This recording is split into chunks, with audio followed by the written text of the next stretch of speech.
আসসালামু আলাইকুম ও রহমতুল্লাহ। প্রিয় ভাই ও বোনেরা, আজকে আমরা এই ভিডিওতে জাকাত সম্পর্কে জানব।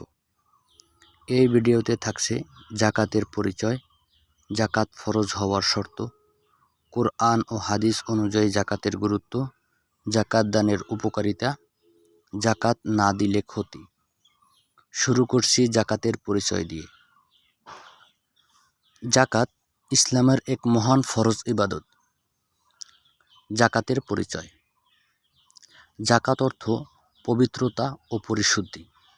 জাকাত হলো এমন একটি ফরজ ইবাদত যা ধনী মুসলমানদের উপর বাধ্যতামূলক। এটি ইসলামের 5টি স্তম্ভের একটি। এর মাধ্যমে সম্পদ পবিত্র হয়, সমাজে ভারসাম্য সৃষ্টি হয়। জাকাত ফরজ হওয়ার শর্ত। জাকাত ফরজ হওয়ার কিছু শর্ত আছে। 1. মুসলমান হতে হবে। 2. নিসাব পরিমাণ সম্পদ থাকতে হবে। 3. সেই সম্পদ 1 বছর পূর্ণ হতে হবে। 4. ঋণমুক্ত হতে হবে। 5. সম্পদ হতে হবে বাড়তি ও প্রয়োজনের অতিরিক্ত।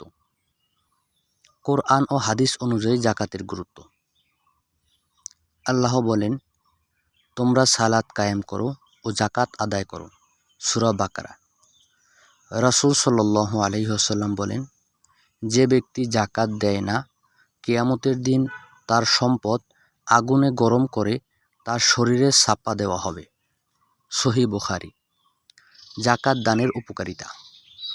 জাকাত দানের ফলে গরিবের সাহায্য হয়, সমাজে দারিদ্র্য কমে, আত্মা পবিত্র হয়, আল্লাহর রহমত লাভ হয়, রিজিক বৃদ্ধি পায়।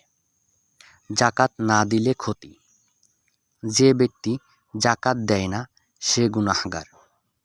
কিয়ামতের দিন কঠিন শাস্তির মুখোমুখি হবে। সম্পদ বরকতহীন হয়ে যায়, আল্লাহর গজব নেমে আসে, এমনকি সমাজে হিংসা ও বৈষম্য বাড়ে। প্রিয় ভাই ও বোনেরা, আসুন আমরা আমাদের হালাল সম্পদ থেকে জাকাত আদায় করে সমাজে ন্যায় ও করুণা প্রতিষ্ঠা করি। আল্লাহ আমাদের কবুল করুন, আমিন। ভিডিও ভালো লাগলে লাইক, শেয়ার ও সাবস্ক্রাইব করে পাশে থাকুন। ভিডিওটি শেষ পর্যন্ত দেখার জন্য জাযাকাল্লাহ।